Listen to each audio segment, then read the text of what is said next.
in terms of the new Black Panther Party and that whole situation with them plotting to bomb the St. Louis Arch and then assassinate the St. Louis County prosecuting attorney and a couple of other elected officials, they were given basically just they're only going to be charged with a gun law.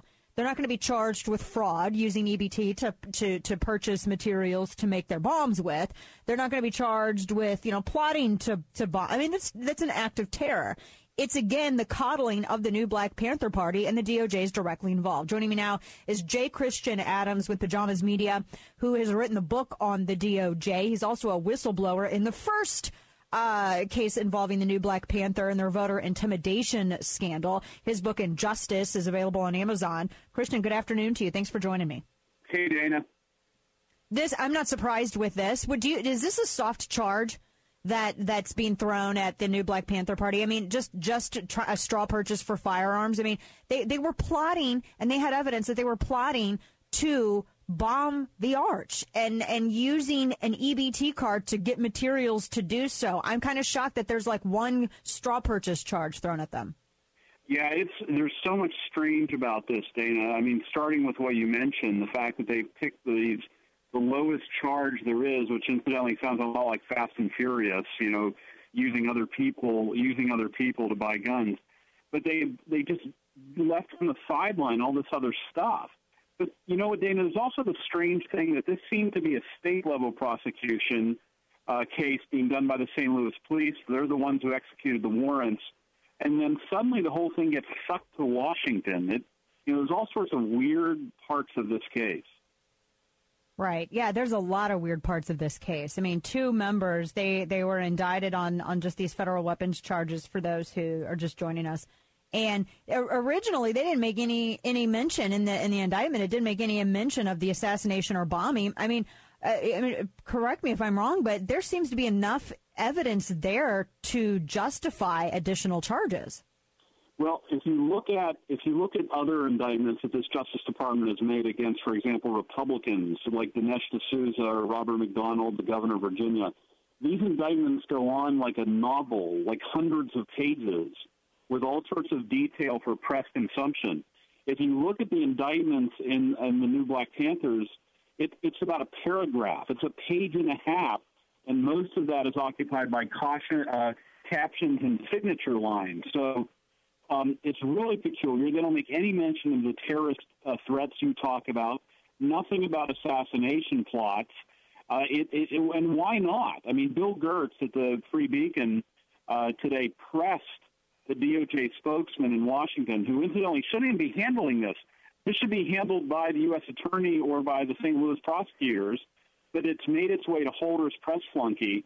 The press flunky won't even answer any questions. I mean, the Justice Department is behaving as if they had to bring the bare minimum charge, and they don't want to talk about the new Black Panthers. Yeah. Why does the DOJ want to protect the new Black Panthers so much? This is the second time now, after the voter intimidation thing, which was on tape. This is the second time now. It's like whenever the new Black Panthers are charged with something, there's the DOJ right there making sure that they're coddled. That's bizarre to me. Well, it's even worse. This is actually about the fourth time. We have other examples, like in Sanford, Florida, with Trayvon Martin and George Zimmerman, where the Panthers were putting out flyers saying one is dead or alive, and conspiring against George Zimmerman's civil liberties to capture him and kill him. We have incidents like in New York where King Samir Shabazz, the new Black Panther that we saw in video with the nightstick, he was caught with firearms illegally, and there wasn't even a federal charge there. I've written about that at a bunch of places extensively. But let me tell you what I think is going on. The left's narrative on the new Black Panthers, if you read Media Matters or Salon or any of the left-wing mouthpieces for the government, they will always try to tell you that the Black Panthers are a bunch of clowns. They aren't to be taken seriously. They're really not a threat. There aren't that many of them. They downplay these guys. They don't like to talk about black racists. So then, lo and behold, they plot to blow up the Gateway Arch and start assassinating people.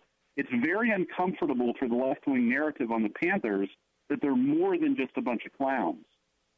Yeah. Yeah, well, and way more than a bunch of clowns, and they always show up and they were down in Florida with Trayvon Martin. They've been in a number of different areas, and then in Ferguson, Malik Shabazz took over one of the press conferences, just took it over from Missouri Governor Jay Nixon.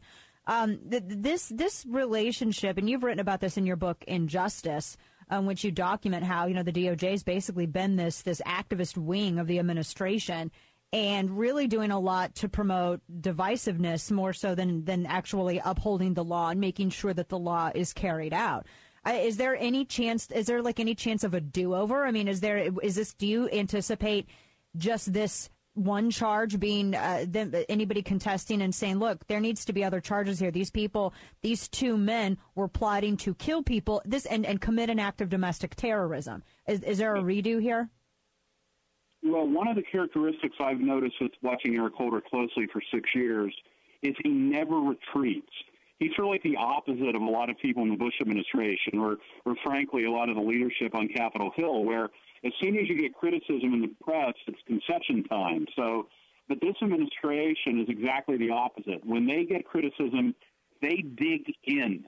They sell it to their base that they are digging in, that they're not retreating. And I do not expect them, in this case in Ferguson, to retreat. I don't expect them to bring more charges, Dana. I really don't.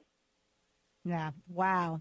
That's just insane to me on this. This is a dangerous group. And these two and the two individuals that have been indicted here, there are a lot of different members that have had trouble with the law. And I know that the New Black Panthers, they released this statement like, well, that's not what we do. But yeah, your leader is out there and was out there saying some, pretty violent rhetoric at some of the protests in Ferguson.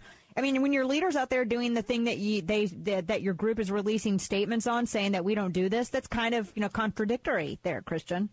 Well, it's funny you mention that because that was exactly what helped get them off the hook at the Justice Department, Dana.